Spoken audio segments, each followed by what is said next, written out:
Hey, how you doing? Good. What you got? Not sure if it's appropriate, but it has to do with business, so it probably is appropriate. Let's rock. What we're thinking of is how to scale. I don't know if we're getting ahead of ourselves here, but I'm looking to scale what I'm doing. How to get in front of more people, how to get the message out, and how to get more contracts signed in a shorter period of time.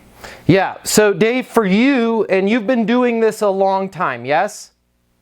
Yes. Okay. 17 years. Perfect. So what has made you successful over your last 17 years? We've got to look at this almost like a NASCAR race car going around the track. And there's things that I'm guessing you have been doing for the last 17 years, Dave, that although they're good, although they're nice, they're kind of like having a car stereo in a race car, right? It's not going to help you race around the track. And what you've got to remember, Dave, is that your biggest limitation is your time. And you have two choices.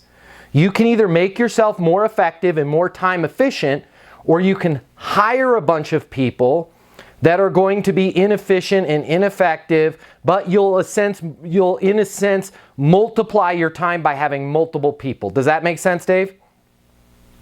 Absolutely. You're either going to run out of daylight, or you're going to have to hire more people and they're going to fumble around and they're not going to get stuff done.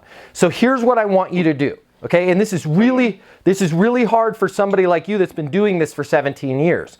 You've got to just develop a really streamlined process and trust that process, right? Hey Matt, does it make sense for me to email you over the purchase order to get started? Yeah, congratulations, you made a great decision. Every fiber in your being is like, oh my gosh, this is a big deal for me. This is a $17,000 deal. I should drive out there and talk to them, okay?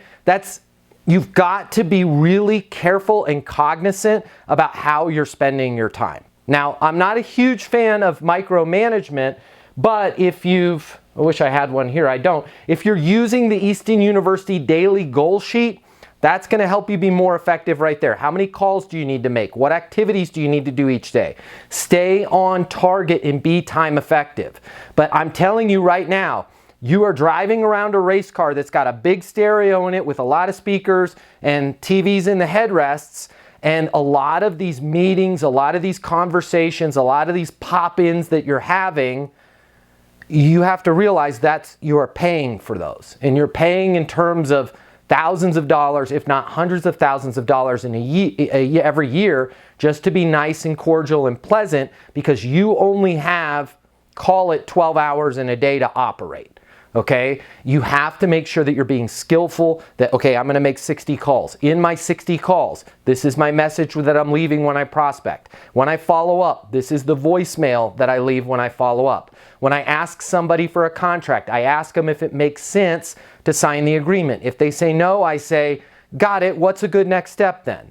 If they say, I don't know, I simply pivot and say, what's a good next step on my end, or what's a good next step for me? Most of the time they'll tell me, because people like to boss other people around. Call me on Thursday. Perfect, I'll call you Thursday 3:30 if I haven't heard from you before then. Fair enough? Yeah, that works for me. Or what's a good next step for me, or what's a good next step on my end? I just don't know. How about we do this? It's Tuesday right now. I'll call you Friday 2:30 p.m. if I haven't heard from you before then. Fair enough? And if you're simply following the process, giving the exact same message over and over again, moving those deals closer and closer to close, you're going to find that you can be 10 times, 20 times, 100 times more effective, essentially having 100 people working for you, but it's just you. Most people that work in sales, I'm going to be dead honest, 85-90% of their time is not being used effectively. So you got two ways you can scale, Dave. Number one, you can hire a bunch of people. You're going to spend all your days babysitting them, and you might get to a point in your business where you need to do that. But until you can operate really, really streamlined, really, really effectively, I would focus on that. That's going to help you scale.